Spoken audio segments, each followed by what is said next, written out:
Listen to me carefully, Kim. Your mother and I are going to be taken. In the previous part, we saw that Bryan Mills is a retired CIA agent who has separated from his wife, Lenore. His entire world revolves around his daughter, Kim, whom he loves deeply. Kim goes to Paris on vacation with her friend, where she's kidnapped by an Albanian gang. This gang traffics young women and forces them into prostitution. Their boss is Marco, a man from Tripoja. Bryan tracks Marco down and kills him. Using the information he gets from Marco, Bryan wipes out the rest of the gang and finally rescues Kim. The story continues from here. In a deserted cemetery in Tripoja, a group of men has gathered. Several dead bodies lie scattered on the ground, the same men Bryan killed while rescuing Kim. Among those bodies is Marco's as well. That's when we see Marco's aging father, Murad. He looks at everyone and says, "He slaughtered our men, our sons, our brothers." Then Murad adds, "The man who took our loved ones from us, the man who brought us such pain and sorrow. We will find him and bring him here." Murad swears, "We will have our revenge." In the next scene, we see Bryan. He's at Lenore's house because he's been giving Kim driving lessons. Her driving test is just a few days away. Bryan asks Lenore where Kim is, and she lies, saying Kim went out for a music lesson. Bryan immediately catches it and says, "You're not very good at lying." Lenore finally admits that Kim has a new boyfriend and went to meet him. Hearing that, Bryan asks why no one told him. Lenore replies, "Kim probably didn't want you running a full security check." During their conversation, Lenore also reveals that she's planning to separate from her current husband, Stuart. When Bryan is about to leave, Lenore tells him, "Give Kim a little space for a while, and please don't spy on her." Bryan agrees and leaves. Meanwhile, Lenore keeps trying to call Kim, but Kim is busy with her boyfriend and doesn't notice the calls. Just then, there's a knock at the door. Kim's boyfriend opens it and finds Bryan standing there. The boyfriend greets him politely and introduces himself as Jamie. He invites Bryan inside. As soon as Bryan steps in, Kim is shocked to see him and asks, "What are you doing here?" Bryan replies, "You might be forgetting, this is supposed to be your driving lesson time." A little later, during the driving lesson, Kim asks Bryan why he did all that. Bryan tells her he's going to Istanbul soon and didn't want her driving lessons to be left incomplete. Then he asks, "Why didn't you tell me earlier that you have a boyfriend?" Kim says, "Because I knew you would overreact."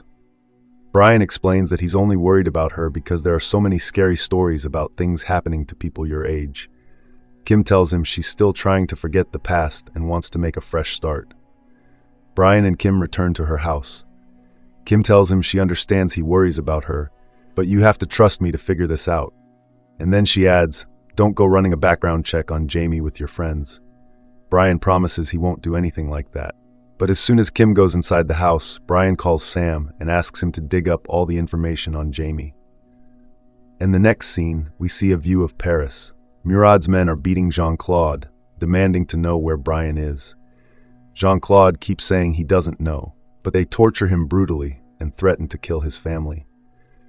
On the other side, we see Bryan arriving to pick up Kim for her driving lesson. As soon as Lenore opens the door, Bryan notices tears in her eyes and asks, "What happened? Are you okay?" Lenore says that her relationship with her husband, Stuart, is getting worse day by day. She says she thought it would be nice for Kim and me to be together, away from all the recent tension, and as a family, try to work things out between Stuart and me. So she planned a trip to China, but Stuart canceled everything. Bryan tells her that he's going to Istanbul, and if she wants, she and Kim can come along. Lenore says she doesn't want to disturb Bryan's work. Bryan explains that his job is only for 3 days, and after that he'll be free, and it could be fun. Lenore says she can't give him an answer right now. Bryan says, "No problem, I'm leaving tomorrow morning." The job is for 3 days. After that, call me and let me know. If you both want to come, I'll stay there, and if you don't, I'll fly back. Lenore thanks him. Meanwhile, we see one of Murad's men finding out that Bryan will be arriving in Istanbul. In the next scene, we move to Istanbul. Bryan has finished his work and calls Lenore, but it goes to voicemail. He leaves her a message saying his job is done and asks, "Have you thought about coming here or not?" Just then, he hears someone behind him. Bryan turns around and is surprised to see Kim and Lenore standing right there. He's overjoyed to see them both. Lenore asks Bryan, "So how did you like our surprise?" Bryan smiles and says, "Welcome to Istanbul." Bryan takes Kim and Lenore to their hotel room. Kim is mesmerized by the beautiful view from the window. Lenore also appreciates Bryan's warm hospitality. Bryan then says, "Get some rest. I'll be back in half an hour, and then we'll go out together." Meanwhile, we see Murad and his men entering Istanbul. Bryan goes to his room and takes out his suitcase filled with weapons and gadgets. Since he was in Istanbul on a security assignment, he was fully armed. Now that his job is done, he puts all his weapons back into the suitcase. After that, Bryan heads to Lenore's room. Kim excitedly asks, "So, where are we heading?" But Lenore says she's too tired and wants to rest. She suggests that Bryan take Kim out for the day. Bryan and Kim have a great time together. Bryan asks her about Jamie, and Kim says their relationship is only a few months old, so she still isn't sure whether she's in love with him or not. Then Kim says that her mom told her something magical happened when Bryan and Lenore first met. Kim and Bryan spend some good father-daughter time together. Enjoying the movie so far? Don't forget to subscribe for more. We bring you detailed movie explanations you won't want to miss. The next day, Murad has reached Istanbul and meets one of his old friends there. Murad asks him if everything is ready. His friend replies, "Yes, everything is prepared." Next, we see Bryan taking a small device out of his suitcase and hiding it inside his sock. Then he puts the suitcase back inside the cupboard. Bryan heads down to the hotel lobby. One of Murad's men spots him and immediately informs Murad that Bryan has arrived in the lobby. Bryan also notices that man staring at him and becomes suspicious. After that, Bryan meets Lenore and Kim. They're about to head out to explore the city. Kim says she wants to relax by the pool, so she suggests that Bryan and Lenore go out together. Before leaving, Bryan hands Kim the key to his room and tells her she can take anything she needs from there. As soon as Bryan leaves with Lenore, another one of Murad's men informs Murad that Bryan's daughter has stayed back at the hotel. Murad says that he wants all three of them. After that, Bryan and Lenore are riding in a taxi, talking and reminiscing. Suddenly, Bryan notices a car following them, so he tells the driver to take a left. Lenore realizes what's happening and starts to look back, but Bryan stops her. Bryan tells his cab driver to take the car into a crowded area so it becomes harder for Murad's men to follow them. Then Bryan tells Lenore that she'll have to get out a little ahead and blend into the crowd like a regular shopper. Lenore asks, "Bryan, what's going on?" Bryan says there's no time to explain, so she needs to do exactly what he says. He tells her, "Go straight to the hotel. Get Kim and ask hotel security to cordon off your room. And after that, no matter who it is, don't open the door." Bryan drops her off at the right spot. Then he moves the driver aside, jumps into the driver's seat himself, and speeds off. Murad's men realize Bryan has figured them out, so they start chasing him aggressively. Meanwhile, Lenore is heading back to the hotel exactly as Bryan instructed. Back on the road, Murad's men surround Bryan from all sides and start shooting at him. Bryan manages to jump out of the car and run. Murad's men chase after him. Bryan keeps moving forward, taking down whoever blocks his way. One of Murad's men points a gun at Bryan, but Bryan overpowers him and knocks the gun out of his hand. More men arrive and a brutal hand-to-hand fight breaks out. Bryan beats all of them badly. Then he grabs one man and points a gun at his head, threatening the others. "I will blow his brains out." Just then, we see that Lenore has already been captured, and one of Murad's men brings her to Bryan at gunpoint. The man says, "Drop the gun, or I'll shoot her." Bryan immediately calls Kim. He says, "Listen to me very carefully, Kim. Your mother and I are going to be taken."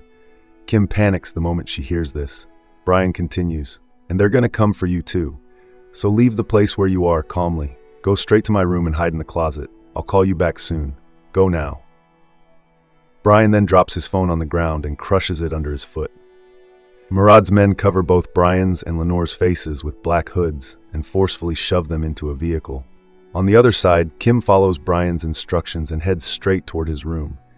By then, Murad's men have already reached Kim's room. They search for her everywhere. Some men look for her near the pool and find her belongings, but not Kim. Kim, meanwhile, runs to Bryan's room and hides inside the closet. Murad's men also reach Bryan's room and search it thoroughly, but they fail to find Kim. In the next scene, we see Bryan unconscious and tied in an abandoned room. When he wakes up, he quickly reaches into his sock and pulls out the device he hid earlier. With his foot, he lifts it up into his hands. It's actually a secret phone. Bryan calls Kim. As soon as she answers, Kim asks in a trembling voice, "Are you guys okay?" Bryan says, "Don't worry about us." Kim says she's really scared. Bryan tells Kim, "Listen very carefully. I need you to calm down and pull yourself together." Then he asks, "The men who came after you, are they gone?" Kim says yes, and asks what those people even want. Bryan says he doesn't know yet, but he's going to find out. Then he tells Kim to head to the US Embassy, where she'll be safe. Kim asks, "What about you and Mom?" Bryan says he'll figure that out. Kim asks where Bryan is right now. Bryan says he doesn't know. He only assumes he's not far from the hotel. Kim says she's not going anywhere. She can help. Bryan refuses and tells her again to go to the embassy, but Kim doesn't listen. She says, "Dad, tell me what I have to do. I can help. I can do whatever you say." Bryan tries to stop her, but Kim insists, "It's my parents' lives, please." Bryan thinks for a moment, then says, "Kim, listen, there's a suitcase in my closet. Take it out." He gives her the combination code and tells her to open it. Then he instructs her to take out the map from inside the suitcase. Bryan tells her to draw a 3-kilometer radius circle around the hotel on the map, so he can roughly determine where he might be. Then Bryan tells Kim to take a grenade from the suitcase and go out to the balcony. He tells her to throw it somewhere safe. Kim does exactly that. The grenade explodes with a loud blast, and Bryan hears it too. Using the direction and distance of the explosion, Bryan estimates how far he is from the hotel. After that, Bryan tells Kim to look out from the balcony. He gives her 2 reference points and says, "I'm in one of those 2 areas." Next, Bryan tells Kim to take a gun and 2 grenades and go up to the rooftop, to the most easterly point. He tells her to wait there for his call. Just then, Bryan hears footsteps approaching. He quickly throws the secret phone aside and hides it. The footsteps turn out to be Murad. Murad walks up to Bryan and shows him photos of the men Bryan killed in Paris. One of the photos is of Marco. Murad says these are the men Bryan murdered, men whose families will now live with that pain forever. Bryan replies that they were all criminals who kidnapped dozens of girls and forced them into prostitution, destroying their lives. Murad says he doesn't care about any of that. All he knows is that Marco was his son and Bryan killed him. Murad says, "I have come to take you to Tropoja, to face the people whose lives you've ruined, to give them justice." Then Murad tells Bryan, "Before you die, there is something you will see." Murad's men bring in Lenore. On Murad's command, one of the men slices her throat lightly, just enough to make her bleed slowly, ensuring a slow and painful death. Then they hang her upside down with chains. Murad tells Bryan that he's leaving now, and he will drag Bryan's daughter back here and sell her to the cheapest brothel in the world. And until then, you will sit here and watch your wife die. Murad then leaves with his men. The moment they're gone, Bryan starts struggling to free his hands. With great effort, he manages to get one hand loose. He immediately brings Lenore down and unchains her, then positions her upright so the bleeding slows and her life is not in immediate danger. After that, Bryan picks up his secret phone. Meanwhile, Kim has reached the rooftop location Bryan told her about and is anxiously waiting for his call. Bryan calls her and tells her to throw the second grenade. Another loud explosion echoes across the city. Bryan says, "You're close. I want you to keep moving east and count to 30, then set off another grenade." Kim runs east as instructed and throws another grenade. This time, the explosion goes off much closer, and it immediately grabs the attention of Murad's men. One of them tells another to go outside and check. Meanwhile, Bryan breaks a vent pipe, causing steam to start pouring out. Bryan asks Kim if she can see a white cloud of steam anywhere. Kim spots it. Bryan tells her, "Run to it and drop the gun down the vent." Just then, Murad's men see Kim and start moving toward her. Kim tells Bryan what's happening. Bryan tells her to drop the gun into the vent and run immediately. Kim drops the gun and takes off. The moment the gun reaches Bryan, he gets out and starts taking down Murad's men one by one. Bryan shoots everyone in sight. After that, Bryan runs toward Kim to save her. Kim keeps running for her life. After a short distance, the path ends and she gets trapped. One of Murad's men points a gun at her. Kim starts begging him to spare her life. Just then, Bryan arrives and shoots the man dead. Bryan finally manages to save Kim safely. Then he takes her to a taxi stand, quietly steals a cab, and drives away with her. After going a short distance, Bryan stops the taxi and tells Kim, "Stay right here and wait for 5 minutes. I'm going to get your mom." He sets a timer on Kim's phone and tells her that if he doesn't return within 5 minutes, She must go straight to the US Embassy. That's where she'll be safe. Kim hesitates at first, but agrees when Bryan insists. Bryan goes back to get Lenore. He returns to the room where he left her, but she's gone. Meanwhile, we see Murad's men taking Lenore somewhere else. Bryan starts searching for her around the area. Then he spots some men loading her into a van. Bryan opens fire on them, but the van speeds away before he can stop it. He goes back to Kim and tells her they need to move now. Kim asks about her mom, and Bryan says, she's fine and she's not far. Just move. As soon as Bryan drives off again, the police start chasing him, and Murad's men are after him too. Bryan somehow manages to escape both and finally makes it to the US Embassy.